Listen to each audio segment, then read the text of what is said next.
Cameron Poe. You have pleaded guilty to manslaughter in the first degree. With your military skills, you are a deadly weapon and are not subject to the same laws as other people that are provoked because you can respond with deadly force. It is the order of this court that you be remanded to a federal penitentiary where you shall remain incarcerated for a term not less than 7 to 10 years. We interrupt this program to bring you a special report.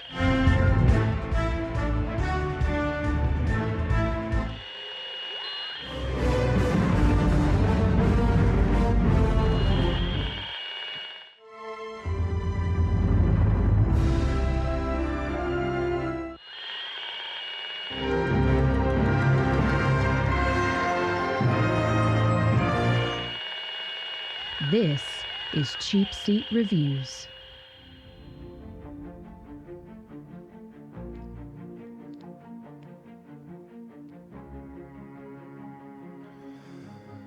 Hello, and thank you for listening to Cheapseat Reviews, the podcast that explores the Hollywood film industry for the greater good.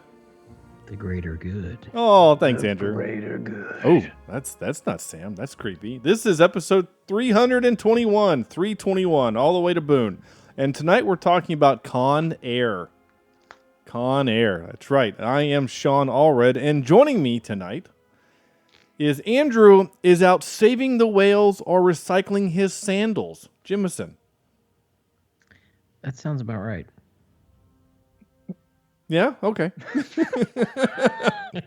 That's just, yeah, that sounds right. That's, less is more. That sounds pretty normal.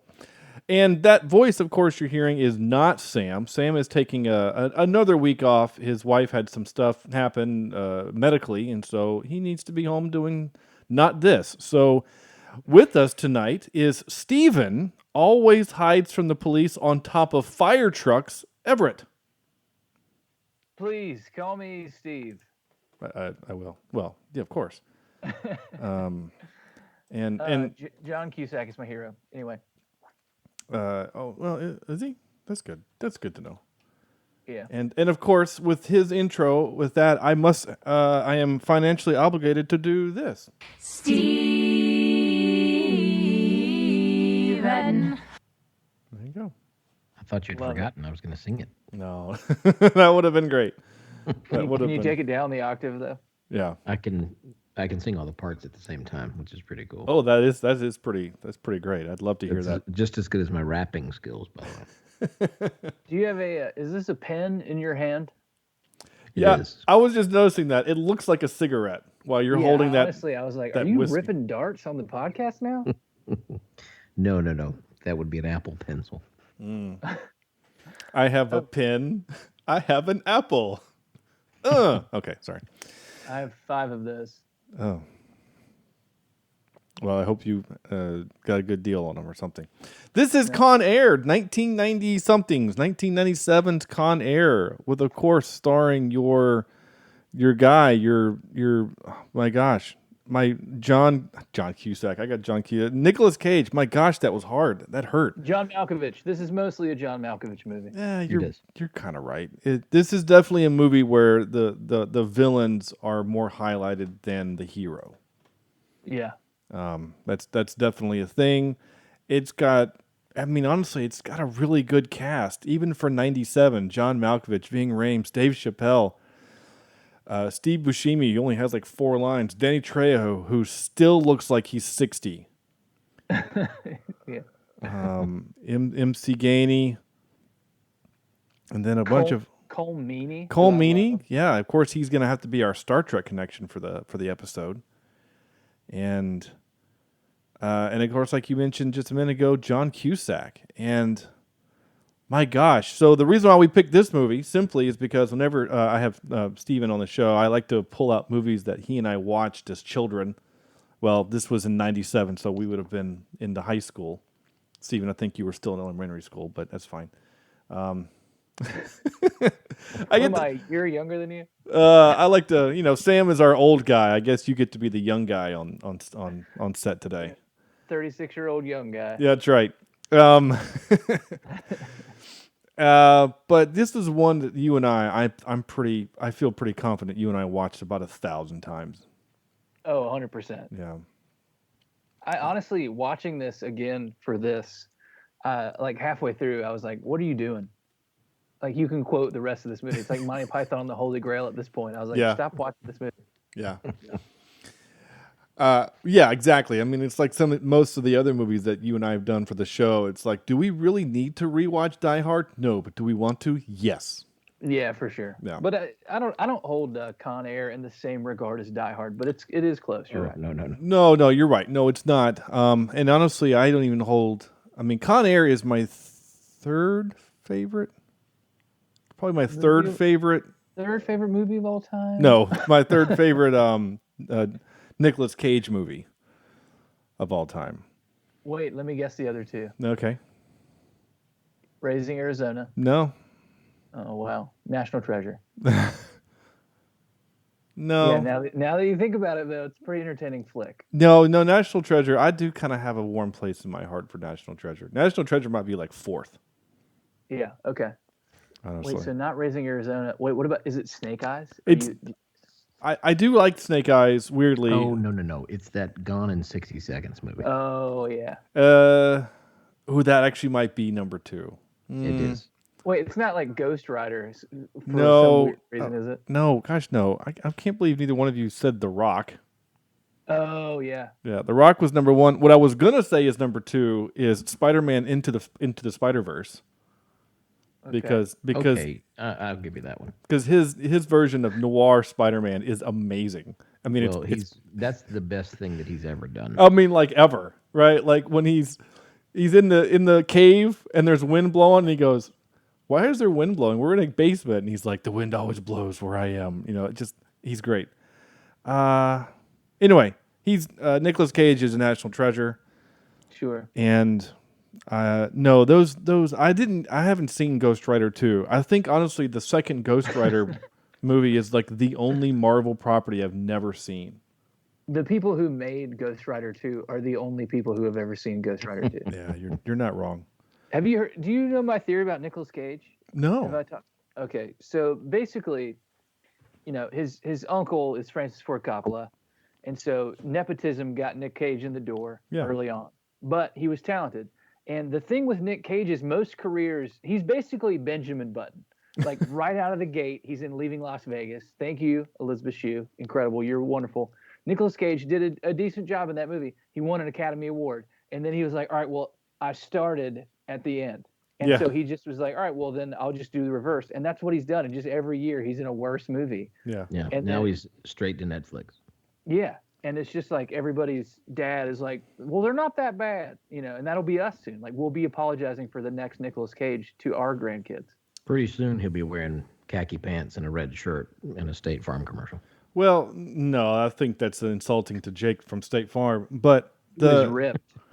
the thing about Nicolas Cage is that, and Steven's idea is 100% accurate, I think. But what's interesting is that like on the roller coaster down, you still need to have one bump to go up to give you some more momentum to go down, right? Yeah. So like for in your example, for like you said, you have the he has to climb up, right? I mean, Fast Times at Ridgemont High, he's only in it for about 5 seconds, right? And he's got Rumble, Fish, Valley Girl, and then he does Raising Arizona. So there you go. And then from then, you're gonna have to do a bunch of other really bad stuff like Things I've Never Heard of, Freebirds, Wild at Heart. Wild at Heart is a great movie. Then he does Guarding Tess. No, okay, fine. Yeah. Leaving Las Vegas. Okay. And then he does The Rock, Con Air, and Face Off, which are like... Yeah. Yeah. That's the part Face of the coaster. It's a decent film. They're fun. They're just a lot of fun. What's funny is that Driving Tess is like, well... basically just homework for Driving Miss Daisy. Just like, and I think those movies came out in reverse order, which is funny because it was like, well, it worked for Driving Miss Daisy. What if we take the racial element out of this that made the movie happen? It still made a movie. Like, oh, it'll suck. That's what'll happen. And then he tries to do like not a rom-com, but a rom drama, and with City of Angels. And then Snake Eyes, and then 8mm, Gone in 60 Seconds. Captain Corelli's mandolin. Like, to me, these are all just kind of the same, in my opinion. Yeah. You know, like I really this, like Captain Corelli's mandolin, though. it's a good movie. It's not bad. Wind Talkers is not terrible. I mean, we did it for the show. We all kind of liked it. He's not great in it, but the movie itself is actually pretty good. And then does National Treasure and Lord of War. We liked Lord of War, and I think he's actually pretty good at that movie. And then, Oh yeah. And then then it's where it starts to get kind of bad. Yeah, the next era, next Ghost Rider, World Trade Center. Like I said, next. Let's see the behind Bangkok Dangerous, Knowing, Bad Lieutenant, Knowing. Sorcerer's Apprentice. He's actually okay in because it's Disney and he gets to pretend like he's a wacko magician, and that kind of fits him. Like, I think he actually thinks he does know magic. So he's like Steven Seagal. Yeah. Ugh. Steven Seagal just still convinced that he's 26 years old. I've been doing karate for like 45 years. Yeah. And then he's just in a bunch of stuff, right? Something called Joe, Rage, Outcast. He did a Left Behind movie, which was bad.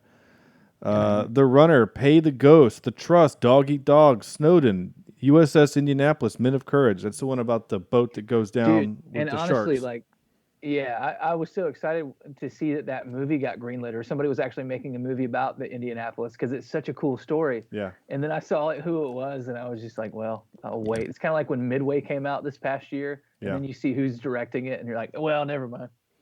I still haven't seen Midway. Sam says it's kind of fun, but it's still not great.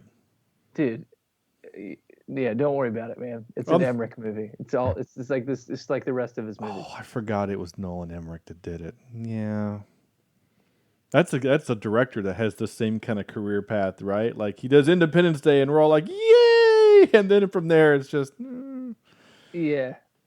Well, that campiness, that is pervasive in all '90s movies. There's a lot of directors that thought that they could just kind of ride that into the new millennium, and people were like, no, that needs to stay. We don't do that anymore. Yeah, that stays there. The last I'll mention of him is that I think he's kind of have a little bit of, so he does Mandy, from what I've been told. The horror film is really, really good, and he's really good in it. I mean, it's one of the best horror films in the last 5 years. Again, I haven't seen it. It's just what I've read and heard. Who told you that? You did. No, it was a couple of podcasts I listened to. They were talking about different horror movies, and one of the horror movies they mentioned was, in fact, Mandy, and how good it was.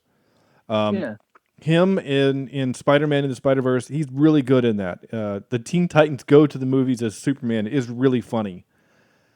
And honestly, I'm actually kind of interested to see what the Untitled Joe Exotic project. I know they're making a mini series out of the Tiger King, and he's going to be Joe Exotic. But do you think at some point we'll do like a Title IX thing with movies, where it's like, if you make a movie glorifying like a train wreck of humanity, like the Tiger King movie will be like, if you're glorifying like Walmart people, you also have to make like an educational biopic about like Werner von Braun.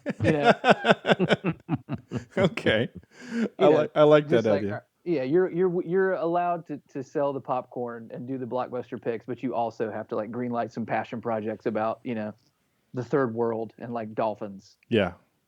No, I like this idea. I like this. Like, we need to balance out the trash. It's like, if you're going to eat the Snickers, you still need a salad. So, right, exactly. I like it. Because it feels like everybody just realizes how good Snickers are, and so we just were bombarded with Snickers. Yeah. And what I would give for some like microwavable broccoli. Sometimes I wear my Snickers into Walmart.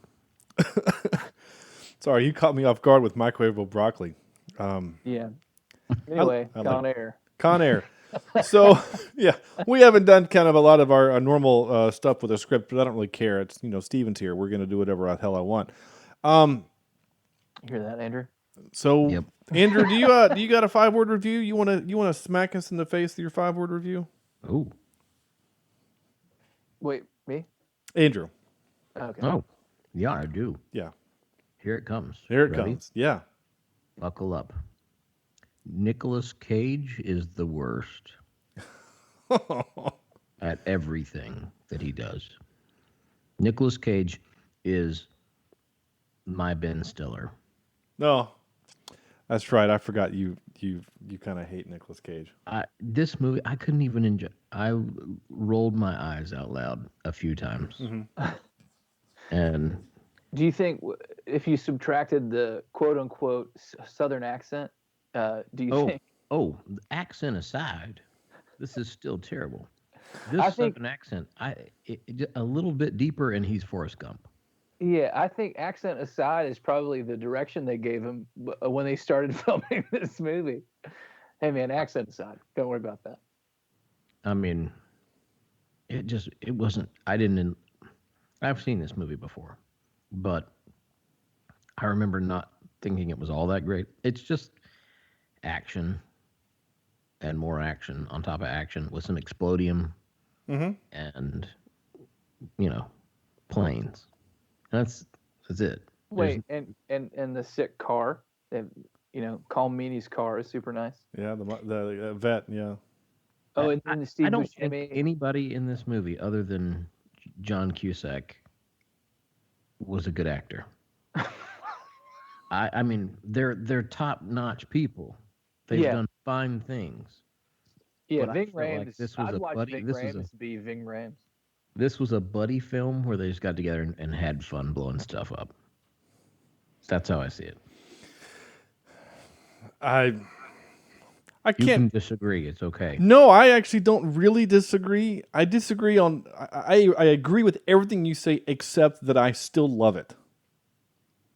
This is the Snicker bar that not only has Snickers, but it's also got like cheddar cheese and pickles.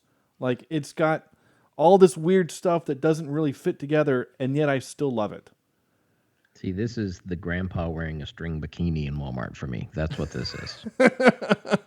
Yeah, but we're not all into that kind of thing. I think what makes this movie adorable, and I say adorable because I really think they made this movie and they were like, we just nailed the shit out of this. Like they thought like they had made an incredible movie that was like gripping and like really held you on the edge of your seat. And then all of us went and saw it and we were like, this is hilarious. And like, how ham-handed Nicolas Cage is with the accent, and it's not from anywhere. There's just so much of it that is comical, and you have so much like disbelief that you're having to work through about like who could overpower whom, and like who has the power in any dynamic, and like this guy Steve Buscemi is this like stone cold killer, but at the same time, he looks like he couldn't lift like a heavy grocery bag. It's just there's so many things, but I really think it's not one of those like Expendables where they just made a buddy movie and they were like, we just all want to work together, let's go. I think they got like Malkovich committed because he thought the script was cool, and then you had like John Cusack was like, yeah, I'll be like a hot federal agent that drives a convertible for a second, I'm kind of busy this year. And then a bunch of people just said yes, and then they were like, oh my god, this is awful. And then they had to put it out, and then we loved it for a different reason than they wanted us to love it. And that's, to me, what makes it so special. Steve Buscemi. Hot or not? What's the point of his character? There's no point in that character. There's legit. No point in the story. He gives. Somebody's got to make boner jokes. It's a '90s movie, so somebody has to be like, "Oh yeah, what about girls though?" Yeah, I think Steve Buscemi's character is to serve literally like one purpose, is to. We need all these guys in this movie are terrible killers and villains, but they're all cartoon characters. So let's create a character that legitimately seems terrifying, because you're not scared of any of these other guys. You're not scared of Pinball. Hell, even John Malkovich, he's such a Saturday morning cartoon villain. I'll get you, He-Man. Like you're not. Well, his name rhymes. Nobody's scary has a rhyming name. Yeah, Cyrus the Virus. Like. Right. So yeah, exactly. But whereas you get this guy, I mean, first of all, Buscemi, he looks weird, right? He's always looked weird. He has made a Hollywood career out of being a weird looking dude. Crazy eyes. Yeah, and the fact that that in Hollywood, if you're 5'11", you're considered tall. So here comes this guy that's 6'2", and he's like 108 pounds. He looks just weird and creepy, but you're not wrong. Like having him like in all the Hannibal Lecter stuff, it did seem like a little bit over the top. You're not wrong, Stephen. You could have put like you could have wrapped him in some 2-ply toilet paper, and I think you would have secured him to the plane. Yeah. But at the same time, like, there's a lot of movies where that I think, I'm a singer-songwriter for a living, and there's a lot of art that I make that I'm so glad that no one's ever going to find out about. But that's also like very integral to the process. And I'm always like, I'll try anything. Like I wrote a screenplay and it's garbage, but maybe the next one will be good, So I understand that, you're taking risks and you're like, all right, we have this cast. We're going to do it like this and the light's going to look this way. And then you get on location, you got like 13 days and the light doesn't cooperate and the plane sucks. And like, it's not coming together. And then you're like, well, we have to film something, and you just make the best of it. And this is such a tragedy that turned into like a beautiful dance. Here's something that bothered me. Out in the middle of the effing desert, you have this boneyard of airplanes, but we have to drive through that because there's no other way we can get to the hangar unless we drive through that boneyard. There's just no other way, except for the other 100 acres of desert that happen to be around the hangar. Yeah. No, you're again. It's just some. It's a 90s thing, right? In the 90s, police officer, unless your main character is a cop, cops suck, right? Police officers suck. The military guys, they all suck, and you're 100% right. Like anyone can see, this is a good place for an ambush. We should go through it. I mean, you're not wrong, Andrew. Like all that stuff is dumb as hell, and like every time you see John Malkovich firing a gun, he's firing a different weapon. I mean, first he's on the M16, and then he's got a shotgun, and he's killing people at 100 yards, and then he's on the pistol. I mean, it's just, and everything's exploding. Like you would have figured that a boneyard, that there wouldn't be fuel in everything, but everything is made of explodium. I mean, planes are just exploding left and right, and it's crazy, and it's awesome. Well, we also store our propane tanks there. Yeah, there's every airplane runs on propane. I don't understand why there are thousands of full propane tanks. I don't know. Because we needed it to. The script needed it to. I don't know. Stephen, did you do a 5-word review for this? I forgot to remind you about it. Oh, no, I didn't, but I'm going to do one just off the top of my head. Are you ready? Yes. Look out, nerds. Con Air. Okay. There you go. I like it. That's great. I like it a lot. Oh my gosh. The one that I came up with was intense flying action tropes yeehaw. Yeehaw being one word. Of course, a hyphenate. Yeah. Not only tropes, but puns. Yeah, and honestly, I'm here for the puns.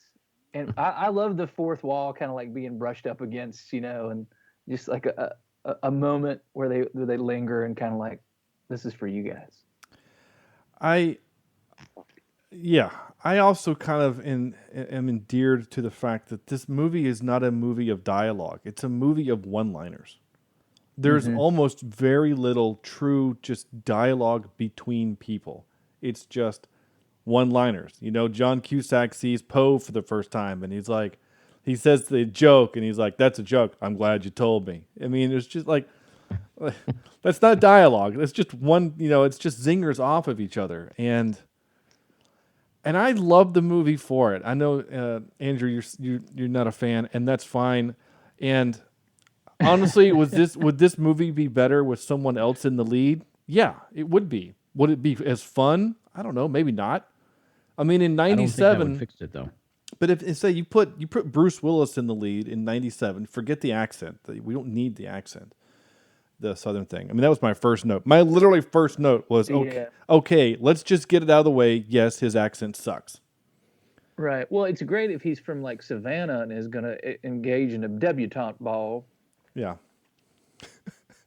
I do declare. Yeah, let's just have Foghorn Leghorn out there doing it, but Long so has the grass. All right, anyway. So Andrew, you said the thing that bothered you the most. Here, to me, honestly, in this movie of nothing that's believable, in this movie of fantasy, this is science fiction. What this movie is, right? Yeah. In all of that, the thing that is the most unbelievable to me is that there is an Alabama judge that would sentence a guy for 10 years for defending his wife, his pregnant wife. That would not happen in Alabama. He would be given a medal. I'm just saying. Not a white guy. Well, yeah. I mean, I kind of think how he gets to jail, I know he has to, in order to get to jail, he has to still be the hero. But, like, it doesn't seem real, in my opinion. But yeah, and you're one line of dialogue away from that being totally believable. From, just like his attorney just being like, hey, the district attorney lost his wife to a drunken bar fight, so he just has a no tolerance. But, like, it's one line of dialogue. Yeah. Yeah, and that lawyer But was then we're gonna terrible get this too. crappy film. I get to see my daddy on July 27th. July 27th is my birthday. Yeah. All right. Opening scene of this movie. Yeah. Unnecessary. What you mean the fight scene at the bar? No. I mean, like, opening credits. Oh, the Army Rangers, blah, blah, blah, blah, blah. The fact that we got Powers Booth saying stuff. Why is it there? I guess. Okay, we get the fact that he's an Army Ranger.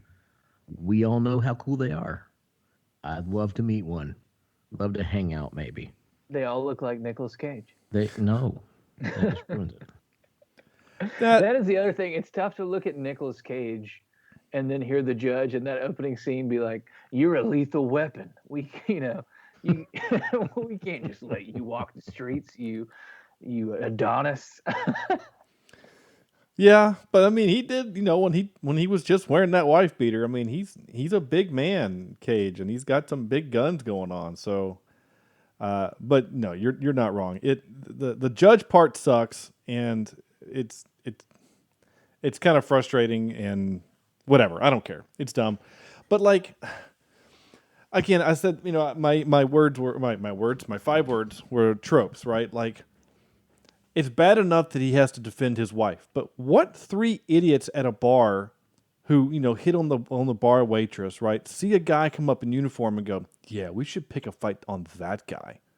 Like that. And then wait. Is that a thing? Outside the bar. Is that real, or is that just something Hollywood does? Because I have a feeling like, hey, that waitress is hot. Oh, damn, her husband's an Army Ranger. I'm gonna leave him the F alone, right? Or buy him a beer. I don't know. Again, I know we got to get him. You know what this movie is? It's just dawned on me. This movie is, they basically, all the ideas that had been built up for how to make like male chauvinist action movies with one-liners and like campy dialogue and like explosions, and this is the cast of 4 movies that was just thrust together, and the studio was like, listen, we got one more before the tides shift, politically and socially, and we're not going to be able to do this stuff anymore. Put all the cast together, put all the scripts together, let's go. That's what this feels like, because it really did. After this movie, like it just kind of stopped happening like this. Oh my gosh, I just learned the greatest thing about what I just said. Thank you, Sean. I'm glad somebody's finally giving me my due. No, what you said is kind of amazing, but this is the next level. Okay, so our director, his name is Simon West, and he has done movies that we've seen. Oh yeah, I mean, he did The Expendables 2. Let's see, did he do 1? He did The Mechanic in 2011. Yeah. Lara Croft, Tomb Raider, The General's Daughter, which is a good movie. I mean, The General's Daughter is a good movie. That's kind of Simon West did something that we reviewed recently. Did he? Let me see. He did General's Daughter, Tomb Raider, The Mechanic, Expendables 2, Stolen, Gun-Shy, Skyfire. He's doing something now called The Legend Hunters. So I think this is our first Simon West movie, I mean. But ooh, he did that was a terrible show called The Cape. But guys, he directed the music video for "Never Gonna Give You Up" by Rick Astley. Oh my God, really? It's like he just went up in points. Yeah. And also, he just rickrolled us. He kind of did. Our podcast just got rickrolled. That's amazing. He also did the Budweiser Frogs and Truck short. Whatever that is. Oh, he worked on Black Hawk Down. Oh, did he? How about that? As a producer? Yeah, he was a producer. Whatever it was, that's what a picture to be associated with. Yeah. Yeah. So, I mean, he's got some stuff.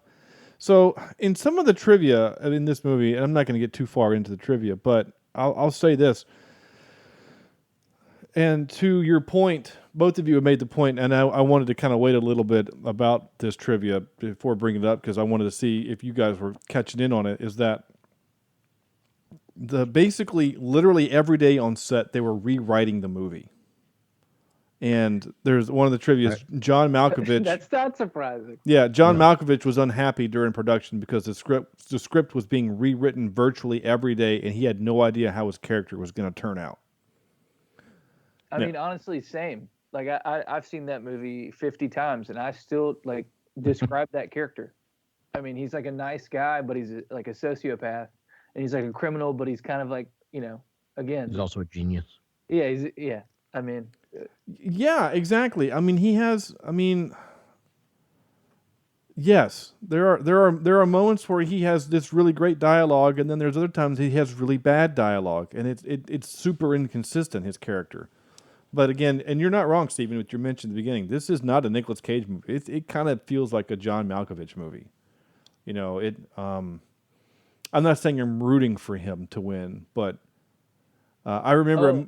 Yeah, I'm always, as an adult, when I watch this movie, I'm like, I hope they get away.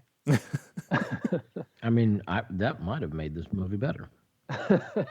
Well, Steve Buscemi, honestly, the worst of all of them, gets to go to Vegas and have a good time. Yeah, he's also the most misunderstood, though. I felt good for him. Yeah, I don't know. I mean, and the whole part with the kid, was that all? I mean, we all knew that nothing was going to happen. This wasn't that kind of movie. It's not like we were, going to see him walking back on the plane with the little doll, and then the camera pans over to see her like ripped in half or something, right? Like this isn't that kind of movie. So I don't understand the point of it. Yeah, Nicolas Cage made that movie when he made 8mm. Okay? Yeah. This is probably what his appetite. He was like, well, it's still the 90s. I guess I could get even darker. The first time I saw this, I didn't expect to see her, but I didn't expect to see anything else. Like I just expected she's just gone, and we are left to assume that something happened to her. Oh man, I feel like movies like this, if you grew up when we grew up, this type of movie just like takes you by the hand and assures you within like 2 minutes of this movie starting, it's like, I'm not going to hurt you. Yeah. And you're just like, okay, yeah, everybody wins that I want to win. Nobody dies that I don't want to die.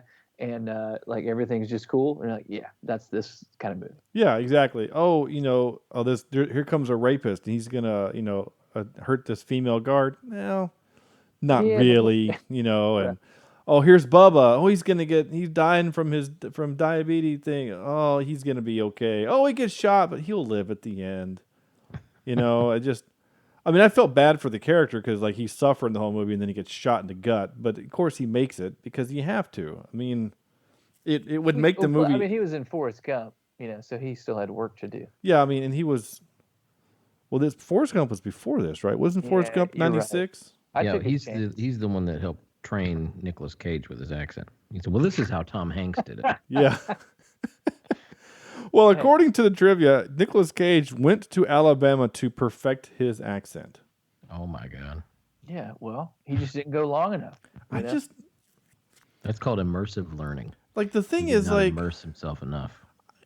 Here's what I don't get about the accent stuff, right? Like we've gotten to a point where I have not seen Chernobyl. I heard it's really great, but one of the things that that I've been told about it was really good is that all the actors that are in it are just doing their accents. We don't need that crazy guy that played Moriarty in the Sherlock Holmes movies.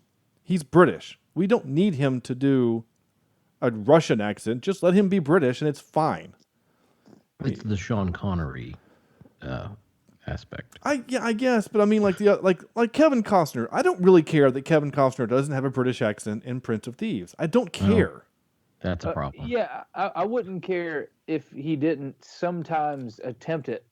You know, yes, that's what makes it sad. That is what makes it kind of annoying. But that's my point, is that there's no reason for. I mean, at what point did Nicolas Cage say this guy should be from Alabama and I can do an accent? And then the director goes, "Let me hear it."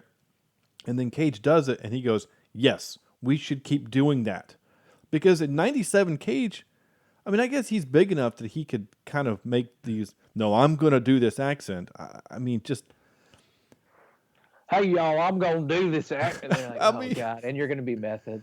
It's just, and the whole movie, he's deadpan, right? He never elevates, right? He's always, I'm just gonna live at a 3, even when I'm kicking ass. I just live at a 3, and that's just maybe that's why I don't like his character, because there's no emotional peaks. It's all but just Clint Eastwood.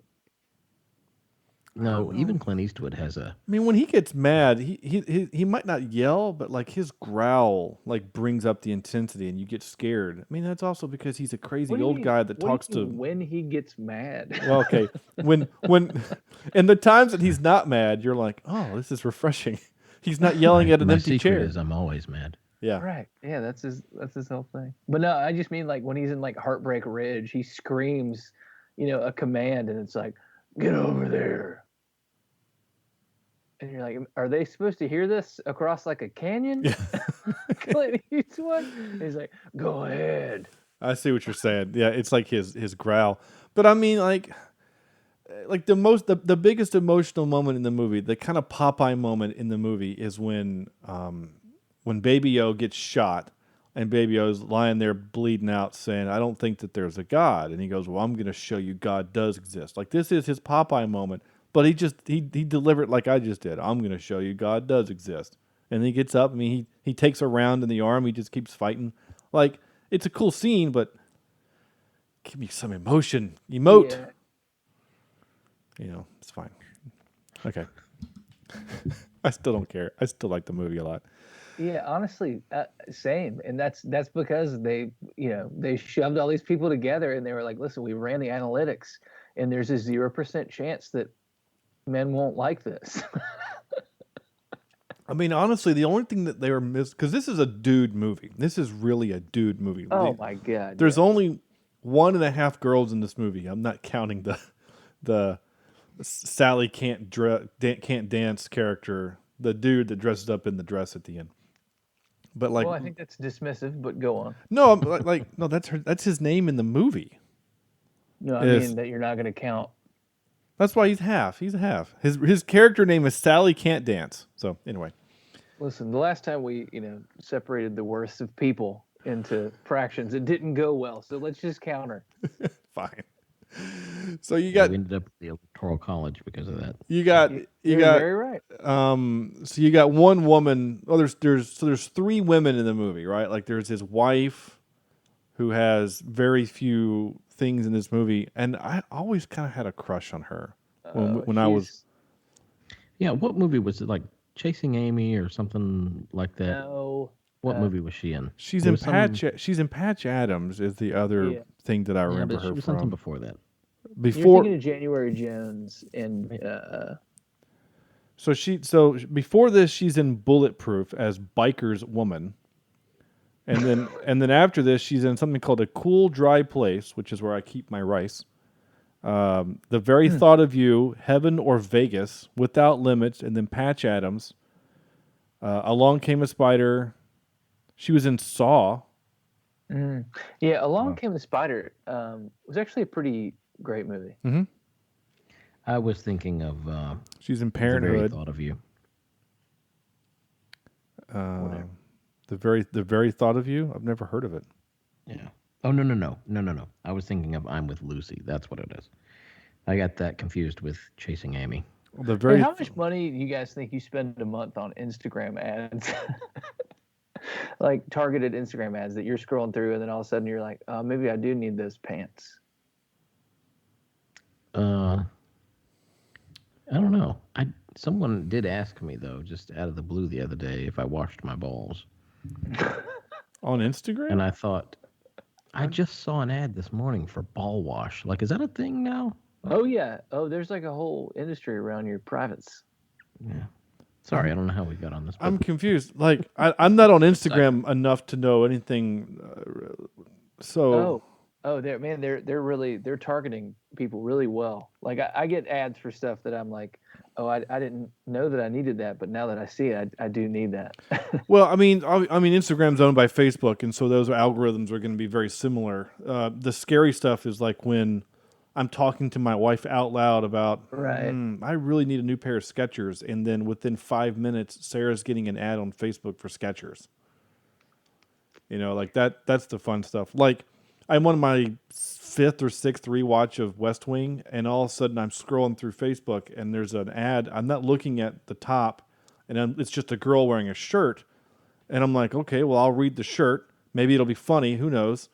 And it says, big block of cheese day. And I thought, well, that's a line from West Wing. And then I look at the top, and it's called lemonlyman.shop. And it's a whole shop based, geared around the West Wing. And let Bartlett be Bartlett. Yeah, let Bartlett be Bartlett. Or post hoc ergo hoctor proctor. Proctor hoc. Yeah. Like, there's a bunch of those. And I thought, oh. So I think I'm going to just, like, show my wife this ad. Hey, win a Christmas present. Here you go. Or for me, not for her. She doesn't care. I do. Sorry, that was weird. Sarah, I'll text you. Yeah, let her know. Say, oh, I got an idea for you. So last few notes I'm going to roll through here before I get into clips, because I captured a lot of clips in this movie. I don't know if this is the most clips I've captured from a movie, but 12 is a lot of clips. plus the intro, but they're all super short. Of course, yeah. Honestly, the script for this could be like a double-sided piece of paper. Yeah, you're not wrong. And like, direction for scene. Talk about how outraged you are about the regulations they're violating. And then John Cusack's like, this flies in the face of all these. It is kind of funny, like, it does feel like this movie is trying to do a little bit of social commentary amidst the explosions and chase scenes, right? Like, yeah. Cole Meany is the guy that just comes in. Cole Meany's a blunt instrument, right? He's also a trope. He's the guy that we got to get a guy on the inside. No guns. I'm gonna sneak a gun on board. You can't shoot down my plane. I'm gonna get in this attack helicopter and tell this pilot to shoot it down. Yet the other attack helicopter listens to John Cusack for some reason, but I never understood that dynamic. But charisma, Sean. Well, yeah. And honestly, like, John Cusack sends 90% of his lines just yelling at Cole Meany. I mean, that's most of what he does is he just screams. That's at probably him. why he took the gig, honestly. Yeah, he's like, wait a minute, I get to yell at Chief O'Brien. I'm in. I knew you were doing that. Yeah. I knew that you were searching for that name. I couldn't remember. I knew it was Chief. I couldn't remember O'Brien for a second. It's too funny.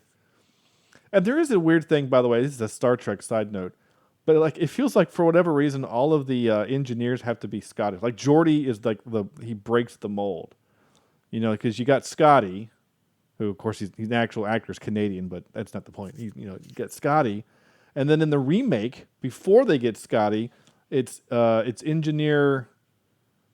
I think it's like Engineer Olson. But he has a Scottish accent. Like, it's this thing. It's weird. It doesn't matter. Well, Anyway. if you're an engineer, you have to be Scottish. Yeah. I was thinking about it the other day, and I think the only explanation is that Scotty's sandbagging. When Kirk goes like, hey, how are things? Let me tell you, every episode, things are real bad. And, like, I don't think we're going to make it. Every time from Scotty. And then Kirk is like, all right, we'll just figure it out, I guess. You have 7 minutes.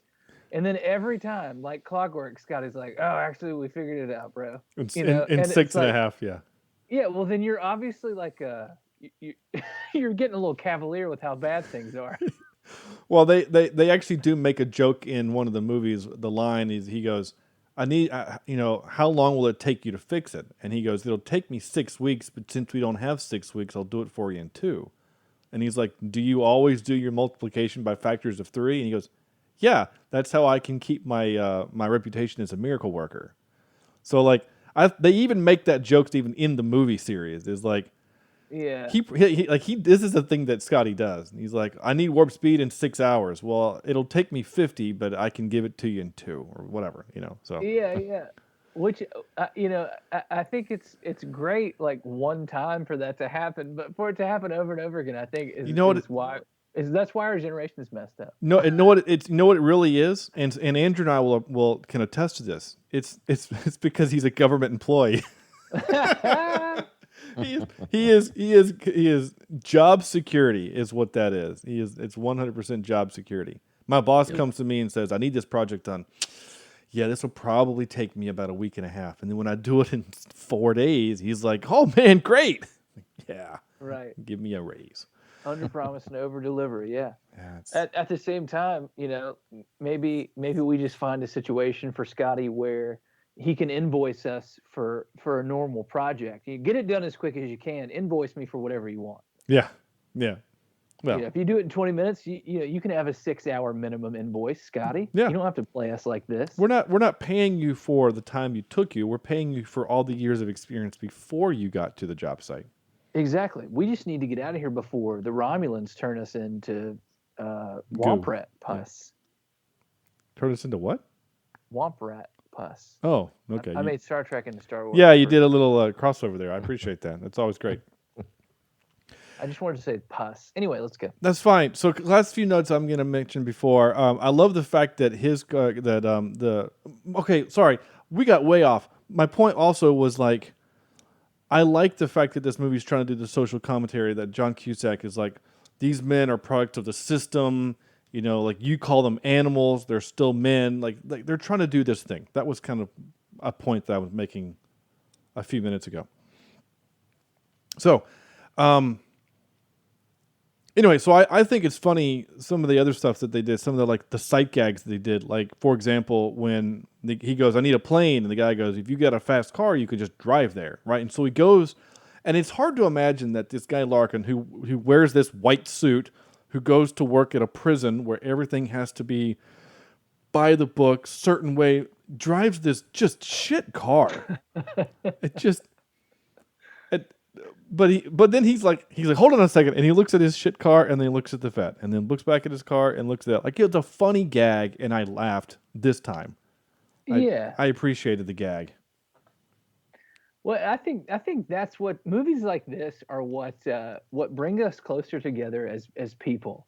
It's like everything that you want to happen. You want the good of humanity to be furthered and advanced, but you also want the jerk with the nice car to get like his car scratched up. You want the bully to get beat up. You want the nice guy to get the girl. Like, it's just everything. It's like all comfort food emotionally. Yeah, it is comfort food. Yeah, but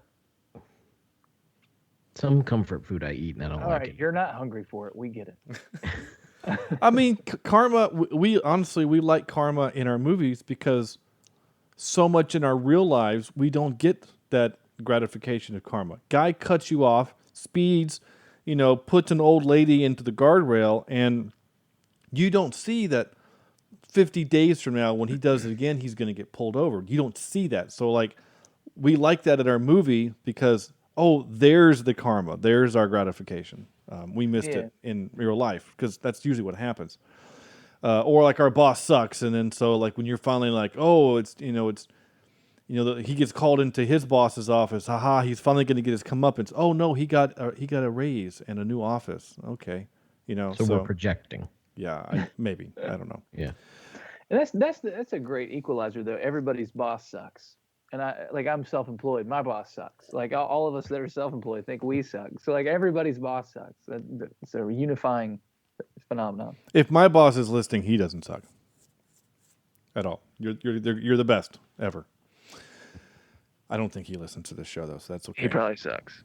Actually, he's actually legit pretty decent. I'm not just saying that because there's a possibility he'll listen, but I don't think he will. But he actually is. in comparison to the last few that I've had. I'll just put it that way. Yeah. No, and that's beautiful. It is. But generalizations are fun, and I'm going to keep making them. No, you're not. You're not wrong. Yeah, and it's still fun to make fun of your boss because it's easy to do, right? It's easy to punch up. Yeah, for sure. I don't get why Dog is whipping those guys. They're trying to pull the plane out of the sand. Like, you're the strongest man out there. Just grab some rope and pull. I don't think like whipping those. I mean, unless I don't know. Unless we just. I don't know much about airplanes, but this one looks pretty dang big, and you've got 10 guys with ropes and a tractor, like a riding lawnmower. Yeah, and you're gonna pull this plane out of the dirt. I don't see it.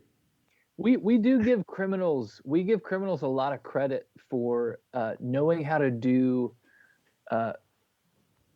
They're very industrious. Yeah, we assume they know how to do all hand related activities, like anything that you can build or shape or whatever. Like, it's very interesting that once you enter the dark arts, we assume that you're just an expert at like locksmithery and Yeah. Oh, you know what else though? I'm a genius, and I'm going to come up with this plan, and I'm going to instead of destroying the evidence, I'm going to hide it in the wall, and then put some Play-Doh over it and hope that no one notices. And then have the ability to create a bomb.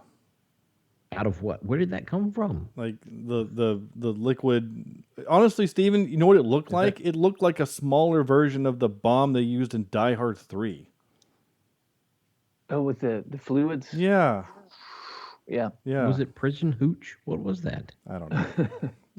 Hey, when my great-grandfather died, we found a bunch of peach brandy. Do you want to talk about that? I mean, it sounds awesome.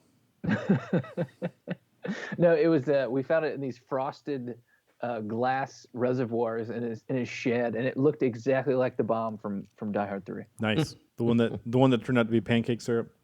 Exactly, but instead it tasted like peaches. It must be hard to fight when you can't stand up. I always thought that was kind of a neat little fight scene. It would be hard to choreograph when you can't, stand up all the way. I would think that'd be kind of uncomfortable. We kind of already made fun of Lerner Airfield, and so I wrote, okay, cool airplane graveyard, but why is some of the metal smoking? Is this the set of Mad Max? That was my notes. Yeah. Because they're driving by it, and it's like there's still planes on fire or something. It's very, very weird. And why is everything covered in tarps and what is it, that camouflage type material? Yeah, like a duck blind. Everything is like a duck blind. What is that about? I don't know. Who goes to an airplane graveyard and says, "You know what look good on that? Let's put some duck blind fabric on it. Let's put a ghillie suit and just stretch it out." I'm still confused as to why the air traffic controller guy, which is clearly a dude because we see him, has a suitcase with a dress in it. I didn't think about that. Yeah. Maybe he and Steve Buscemi have like a side thing. I mean, maybe he's a cross-dresser. Who knows? I don't know. It fit a can't dance guy pretty well. Let's see.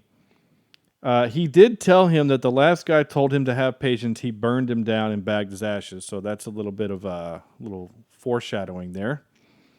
I wrote, poor Bubba. Why does one chopper pilot listen to? I already mentioned that. Let's see. The prop coming through the plane was always a cool shot and still holds up. I think it still holds up. Yeah, but it didn't do anything. It just forced them to separate is all. It just forced them to. It's a cool shot. Yeah. But chop his arm off. Something. Give me something. Like even a finger. Hey, I don't care. Just have a purpose other than just to make them separate. It's like, all right, boys, time out. You got to go to your corner and you go to your corner. Yeah. That's what I got out of that. Yeah, they needed it could have cut the bunny rabbit for Cameron Poe's kid in half in the cargo hold. That would have been, That would have been terrifying. Oh, yeah. If he really wanted to get away, just don't be on top of the ladder of the truck. I mean, you know what I'm saying? And of course, there's only 2 people that didn't see him. Okay, hold on. Here's another thing that did kind of annoy me, and I didn't think about it until this time. But the two bike cops that end up joining the chase, that ultimately do nothing. They get hosed and they just fall down. And they have to have the joke where he drops the donut and they join. What the F? An airplane just crashed on the strip. Why aren't you doing your job? Another crazy day in Vegas. Right, like, an airplane, a C-123 just landed on the strip, like in the old downtown part. Like, should we go do something? Nah, man, we got it's our donut break. We're cops. Like, it sucks. It didn't bother me until this time, but it kind of annoyed me. And of course, his bike was made of explodium. He crashed on the thing. Poor Diamond Dog got blown up. Is that really that unbelievable though? That something like really tragic is happening, and somebody's standing around going, "Nah, I'll let somebody else deal with that." But yeah, man. Yeah, but not cops, right? But not cops. Well, no, the cops don't even have a mandate to. If they feel like their lives are at risk, they don't have to respond, man. They can just bow out. Yeah. Yeah. They actually don't have a mandate to rescue us. I guess the idea would be like, but would they just be over there eating a donut? I don't know, I guess. Yeah, I bet a bunch of people would. That shouldn't be surprising. I guess. Did you hear about that airplane that just crashed? Yeah, it came over the radio. I ain't going to respond to that stuff, man. There's convicts over there. We're going to stay over here and eat a donut. Yeah, I can't. I'm close to overtime. Yeah. Yeah. I'm getting too old for this stuff. I'm about to retire. Then why are you a bike cop? Leave me alone. This plot told me to. I miss the 90s cool ways to kill bad guys. So you think he's going to get crushed because Poe hooks him to the ladder and sticks him straight up. So you think he's going to get killed by like a low bridge or a tunnel or something, just get squished like Wile E. Coyote, right? But instead, he gets flipped out of it, goes through the window, and then crashes into some electrical lines and gets electrocuted. And then he falls onto a conveyor belt, which drops him into the thing where his face gets smashed. Like a Rube Goldberg to kill you is such a 90s thing. Yeah. And it's kind of amazing and terrible at the same time. That's all my notes. Can I talk about my 2 eye rolls? Yes, please, real quick. These are specific things. Yeah. Dave Chappelle falls from the sky. Yeah. He's got the writing on his shirt. And the cop's talking to Cusack, and he says, "It's got your name written all over it." Yeah. Eye roll. Number 2, plane crashes into the casino. Lucky number 7, jackpot, baby. Yeah. That's the one that really got me. Do we need that? I mean, come on. If this is not slapstick comedy, it was ham-handed. Yeah, and not only do they jackpot some machines, they also then crash into a cash-carrying armored car and spew out thousands of dollars into the air for circulation. Yeah. Man, if you only knew about movies and armored cars, you could really get left with a taste in your mouth. It's like, how come they don't employ anybody with the armored cars who is in any way qualified to do anything at all? Yeah, and like all we know about in movies is armored car personnel who are just like, oh no, how did you guys get in here? Yeah, that they're easy to break into. 2, they're very breakable, and 3, they carry cowards. And they carry billions of dollars in singles. Yeah, and like bearer bonds and incalculable fortunes, but they're idiots. Yeah, they all suck. All right, you ready for some clips? Because I got a bunch I need to cook through here. Go for it. All right, here we go. Most of these are lines that just downright just made me laugh. So here we go. We don't exactly have a playtime like you. We do go outside, though, but normally we don't hold hands. I love the idea of normally. That's the word that they added.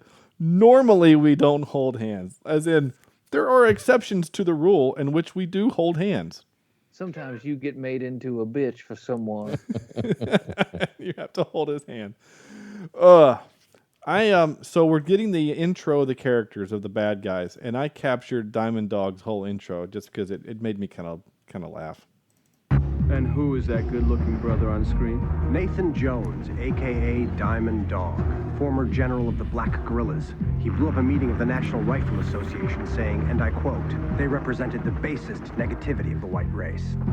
He wrote a book in prison called Reflections in a Diamond Eye. New York Times called it a wake-up call for the black community. They're talking to Denzel for the movie. Yeah, there you go. Ooh. Denzel would have been great. Yeah. Yeah, looking forward to it. That's a little bit of fourth wall breaking, right? You got Denzel talking to Denzel in the movie. Yeah. So, all right. Here's some Dave Chappelle love. Oh, man, it smells like so much shit in your mouth. Told me he loved me. That did make me laugh. Yeah, it did. I kind of wonder if like he improv that, and that guy, like the actor, didn't know he was going to say that. That would have been great. This is one of my favorite lines in the whole movie. Gag and bag this Nazi muffin. I just love that line. I have always loved that. Oh my gosh. Gag and bag this Nazi muffin. Gag and bag this Nazi muffin. Did I miss? Oh darn! I missed one of the things. I thought I captured it, but I guess I didn't. It's also the part where he says, "If you so much as fart in my general direction and it bothers my delicate nasal passages, my sensitive nasal airways, your testicles will become my personal property." I like that bit. I missed that part. Here's Cusack yelling at Colmini about some stuff. Hey, I don't like him. If he speaks again, this conversation is terminated. He doesn't want to talk again. Really. He's done talking. He's leaving the building, okay? It's so dumb. It's so dumb. Oh, okay. Fine. I'm sure he actually got up and left the building. Sure. Here we go. Yeehaw! What's on your mind, hillbilly? What was I thinking about? Oh, yeah. Yeehaw, that's right. Come on, Andrew. How do you not love that? How was that not the best thing you've ever heard?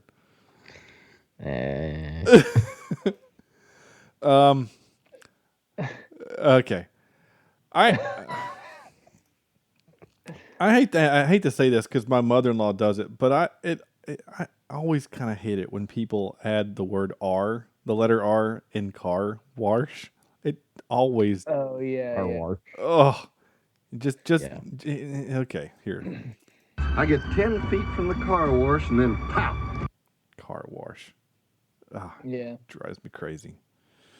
My mother-in-law, she'll say, "Oh, those politicians in Washington." I'm like, boy, is there a different place? Because the politicians in Washington are bad. I don't know about Washington. Yeah. I can't do it. They're generally the same people that say Walmarts. Walmarts, yeah. Got to go to the Walmarts. Yeah. Got to go to O'Charlie's. O'Charlie's? I'm just kidding. Oh, he was like, please don't tell me that's a thing. I mean, it's espresso with an X instead of an S. There's a bunch of dumb things, but car wash. Or the other one that I hear a lot is across. They add a T. I had to go across the field. Huh. Yeah, I hear that one a lot. I always hear people say, I got to go across town. Interesting. They add. Okay. They're just sliding the T over to the wrong spot. I gotcha. No, I'm messing with you. No, you're not. Andrew got it. From Affer. That's all I have to say. Across town. I still tell people that story about From Affer. It's a great story. Here we go. The line of the movie. I said, put the bunny back in the box. That's right. Mm-hmm. Bunny. Put the bunny. Put Life the is bunny like a box of bunnies. back in the box. Dang it. Oh, that's great. I'm for real now. There's a pedophile down there in a drained pool in someone's backyard. You should check that out. I think he may have been hanging out with somebody's daughter. We do not know. What a weird place for a kid to play. It's all. Set up my tea party right in the middle of this drain. Also, people don't drain their pools, for the winter. Like you cover your pool. Like people aren't just like get these 10,000 gallons out of here. It does seem weird. I mean, this small little trailer park village next to this Mad Max Airport, it kind of makes you think like, I guess the idea is that these are just really low income. They're so poor that they can't afford water in their pool, I guess. Which is like, what? Yeah, I guess that's something I can think of. But maybe if you would just go over, next door and get all those propane tanks and turn them in, you could, afford something. I don't know. Yeah. This is, I think, some of the best dialogue in the movie, and of course, it's being spoken by John Malkovich. What exactly are we discussing here? Poe, don't want me to off the pigs. Well, it's not difficult to surmise how Nathan here feels about killing guards, and my own proclivities are well-known and often lamented facts of penal lore. That's the only time he talks like that in the entire movie. The rest of the movie is he's saying stuff like this. Sayonara. Yeah. I mean, and the last one. Any chance to get proclivities in, honestly. Yeah. He should have won an Academy Award just for making me Google that word when I was, 12. Before Google existed, even. I was dogpiling that word. You would have to go into my parents' little book room and pull out an encyclopedia. Encyclopedia. Yeah. And this is the last one. This is now going to go in my repertoire of funny noises. That's when he slaps the Sally Can't Dance. There you go. There you go. There it is. That's going to go right next to... Wait, you should also add the Monty Python message for you, Sam. Well, we haven't done Monty Python, so I don't have arrow, that. Message for you, Sam. Yeah, you're not wrong. I do have this. That's a weird noise that Kevin Costner made in Robin Hood. Oh yeah, when he was goosing the bishop or whatever he was. So yeah. There you go. Steven. I got a bunch of the fun ones. There you go. All right. Time for this. And now for some more bad news. Ready? All right, I'm going to cook through some of this because there's a lot. There's a lot of trivia on this movie, but I've already mentioned some, which is great. This film is dedicated to Phil Schwartz, an effects specialist who died during filming when a rigged plane fell and crushed him. Oh my God. Yeah, that's a bummer. Well, I mean, maybe he could have been like a real, shitheel. We don't know. Well, let's just assume that he was a good guy. John Cusack allegedly dislikes this film so much that he refuses to be interviewed about it. Wuss. Yeah. The song How Do I Live was nominated for both an Oscar for Best Original Song and a Razzie for Worst Original Song. It did not win either. That's another thing. This and Leonard Skinner, why? I mean, and the soundtrack itself, to the score to the movie, was annoying. I mean, we used to rate the score.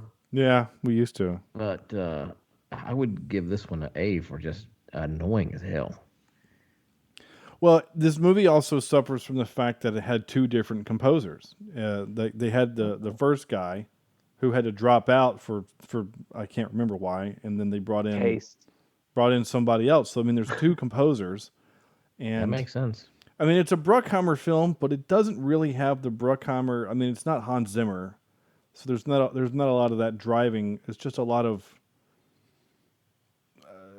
it's just a lot of the boom, boom, boom. It's just a lot of that. There's not a lot of other kind of, and there's a lot of screaming guitar, right? There's a lot of heroic late '80s Top Gun guitar riffs in this movie too. Honestly, this sounds like the soundtrack from The Rock, but if it was like Junior Varsity. Yeah, it was the leftover stuff from The Rock. Yeah. The Rock didn't bother me though. No, The Rock is actually not bad. It's pretty good. This one annoyed me. The jailbird airplane used during the flight scenes had a series of owners, both military and private. In December of 2003, it was sold to West to All West Freight, Inc. in Delta Junction, Alaska, which is I've been there. On August 1st, 2010, it crashed into Mount Healy in Denali National Park, killing all 3 flight crew. Oh, man. Yeah. And finally, okay, so it's been a while since we had one of these, but this is, I don't know, this is just one of those things. Gary Oldman was the first choice to play Cyrus the Virus.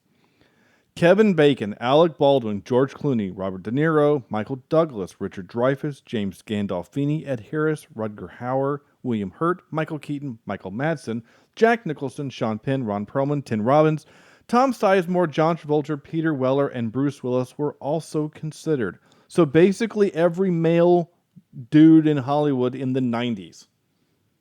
Yeah, that's wild. Yeah. I wonder if they were really considered or if it was just like, here's the list of names that we... Yeah. Here's a list of all of the white dudes in Hollywood. Yeah. Everybody but Jeremy Irons. Let's go. Yeah, pretty much. Yeah, you're not wrong. When did Die Hard 3 come out? Was that 98 or 97? Not soon enough, I'll tell you that. I can't remember what it came out because, yeah. Anyway, that's all the trivia I got. Time for this. Excuse me while I whip this out. We decided to do airplane movies or movies with airplanes in them, prominent airplanes. Andrew, you get to go first because you picked it and because you always go first. Number 3, I have a little film called Red Eye,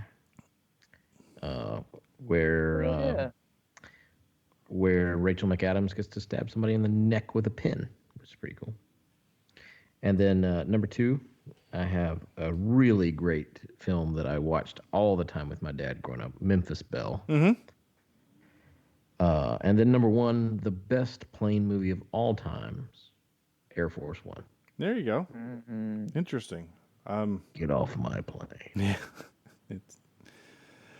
Yeah. Stephen, what you got? Well, number 3, I'm gonna have to say Flight of the Navigator. I'm counting spaceships as planes because they're designed with aerodynamics in mind. Okay, I'll allow it. Flight of the Navigator, and all right, number 2, I'm gonna say sleeper pick. Forever Young, Mel Gibson. Oh yeah, that's a fun one. Oh man, I haven't seen that in forever. I just love that movie, and I don't know why. That's another one I watched a lot as a kid. Yeah, but there's a lot of more than you think in the beginning of that movie. They spend an hour like just letting him be a test pilot. Yeah, you're just kind of like, can we get to this movie already? And then number 1, plane movies. It's tough. I'm gonna have to go with The Rescue. Kevin Dillon, or not Kevin Dillon. Yeah. Wait, Matt Dillon. What's his brother? Kevin, the guy that was in Entourage, right? The Rescue.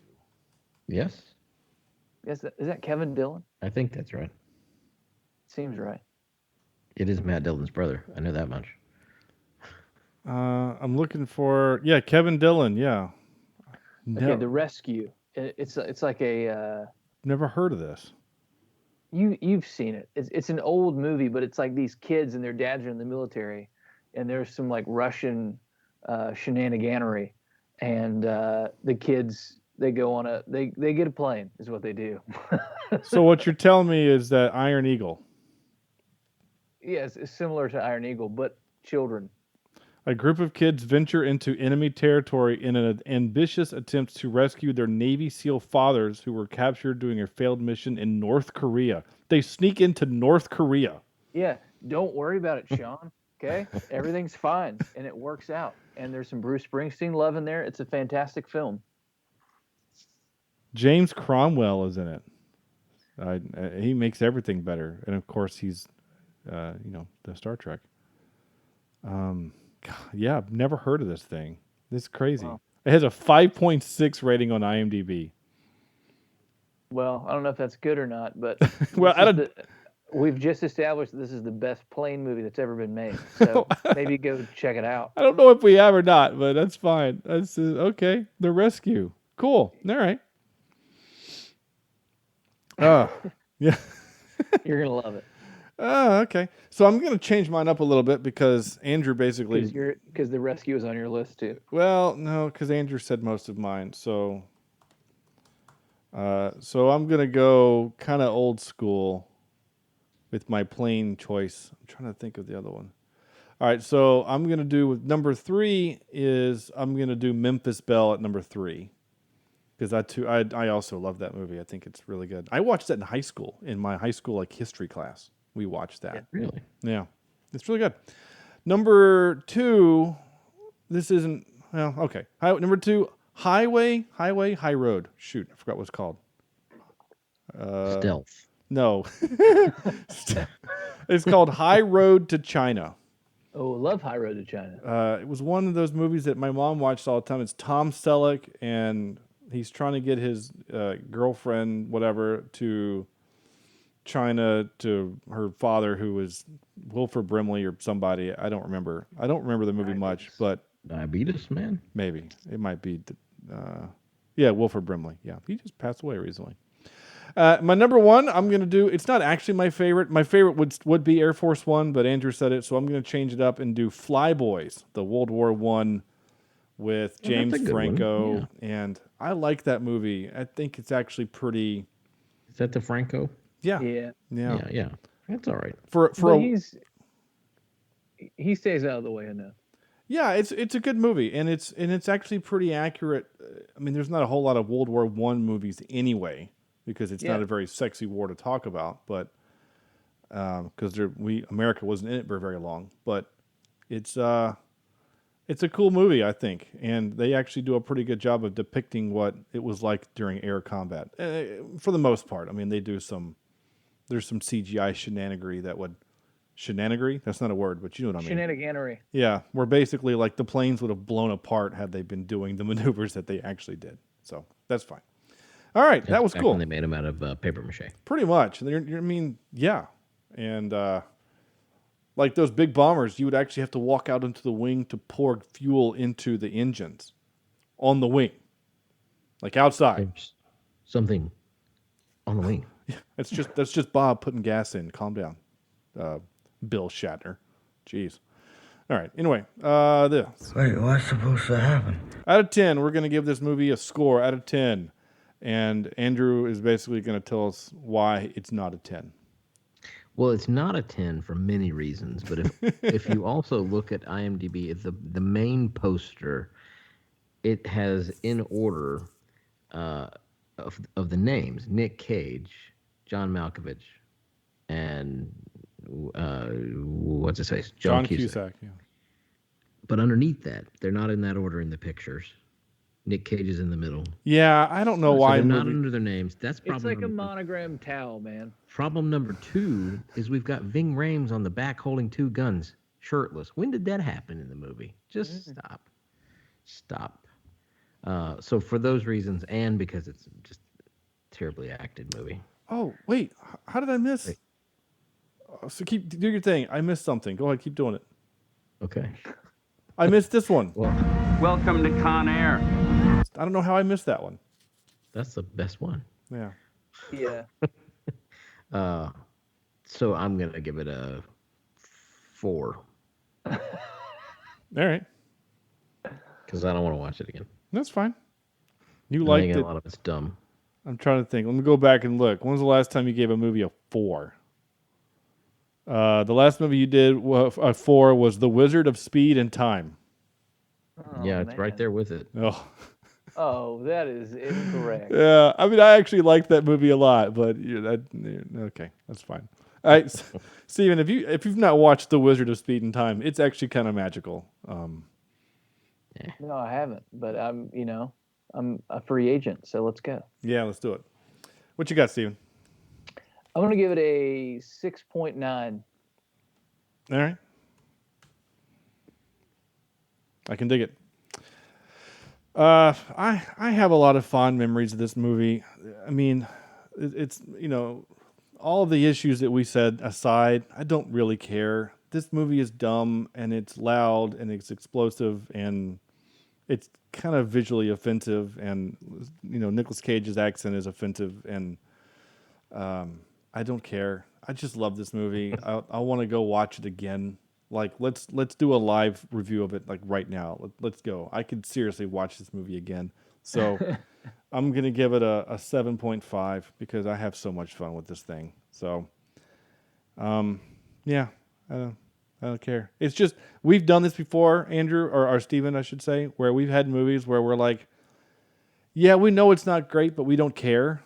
I think I think the last time we said that was like for like Back to the Future 3. We're like, it's not the best of the three, but we don't care. It's still great. Though it's actually my favorite of the three, personally. It's like Ninja Turtles 3. I just really like to learn about feudal Japan. Yeah. This movie's garbage, but neat. Yeah, I don't think I've actually seen that movie since probably the last time I watched it with you at your house in High Point. 25 years ago. Let's go break in and ask him if it's cool if we watch a movie. Yeah. Hey, you guys don't like NASCAR, do you? Yeah. I'm Steve Everett. Yeah, I used to live here, and we got some pillows here. We're gonna build a fort down in your basement and watch some movies. Is that cool? Like, okay, appreciate it. Yeah, can you move all the stuff out of the under the stairs, the Harry Potter cupboard? Oh, you're at my house now. Yeah, I got you. Yes. There we go. That's it. Yeehaw! All right, so that's going to do it. That's our show. My gosh, this was fun. Thank you again, Stephen, for joining us on this episode. It was my pleasure, honestly. Cheapseat Reviews keeps me going. Oh. What would the world do without you guys? It would probably be a little bit better, honestly. Yeah. Well. What is that hat you're wearing? What are you wearing? What is that? It looks like a bird. I played golf today. So it's a new company called Walter Sky, and they make 100% crushable polyester hats that they keep their form, but you can just put them in your pocket all day. They can get wet. They're waterproof. It's incredible. Nice. It does kind of look like a bird. They're only $700. Looks like a bird with a pin. Wow. So independent singer-songwriters are doing way better than I thought if you can afford a $700 hat. No, I'm just kidding. But they're incredible. That's pretty cool that it holds its shape like that. Yeah, that is neat. I'm both jealous and impressed. I kind of want one now. Well, they're like $30. All right. Christmas is coming, buddy. I just need one that has Appalachian State, Carolina Panthers, or Tar Heels, or something else on it. I don't want a weird bird logo. Thanks for listening to Cheapseat Reviews. Make sure that you buckle your condoms and fasten your. Wait, what's that line that Steve Martin says in Father of the Bride?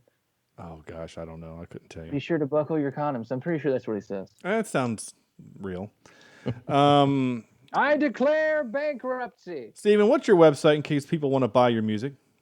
Tell you what, if you want to buy my music, I'll be surprised. But you can go to steveeverettmusic.com or steveeverett.net, or you can just Google Steve Everett, Everett, and I'll be the first thing that comes up. Don't Google Steve Everett nude, though. Yeah. Did you know that Clint Eastwood in the movie Bridges in Madison County? No. In the movie True Crime, he plays a character named Steve Everett. Really? Yep. He's a newspaperman. That's awesome. And he's Jewish, right? He's a newspaperman? Newspaperman. Yeah. All right, guys. Make sure you go to cheapseatreviews.com and send don't go there. $100. Yeah, don't go there. That website doesn't exist. Cheapseatreviews.libsyn.com is the only way you can find old websites, or old episodes, I should say. Yeah, the cheapseatreviews.com is no more. We got rid of it because it honestly served no purpose other than to drain my bank account. Sean, I'll handle this. You guys need to...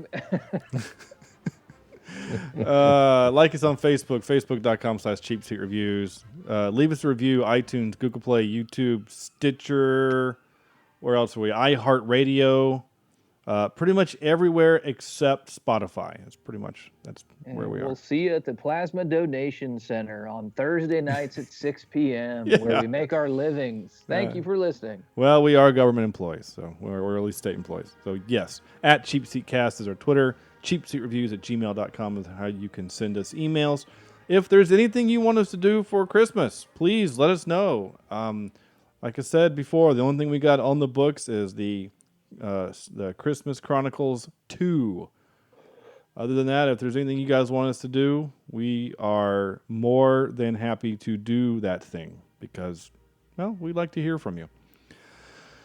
Yeah, that's going to do it. This was a lot of fun. Again, big thanks to Steve for joining us. Next week is, I think, next week's the week before Thanksgiving, so I don't know what's going to happen. Right? Isn't next week the week before Thanksgiving, or is it the week after? Sounds good. I've lost all track of time. I have no idea what's going on. We're going to do a movie. It's supposed to be Enola Holmes. It will be our next movie, the Sherlock Holmes' sister movie thing. So we'll do that next week. It's a fun little flick. Yeah, so we will see you next week for Enola Holmes, probably. Maybe. Probably.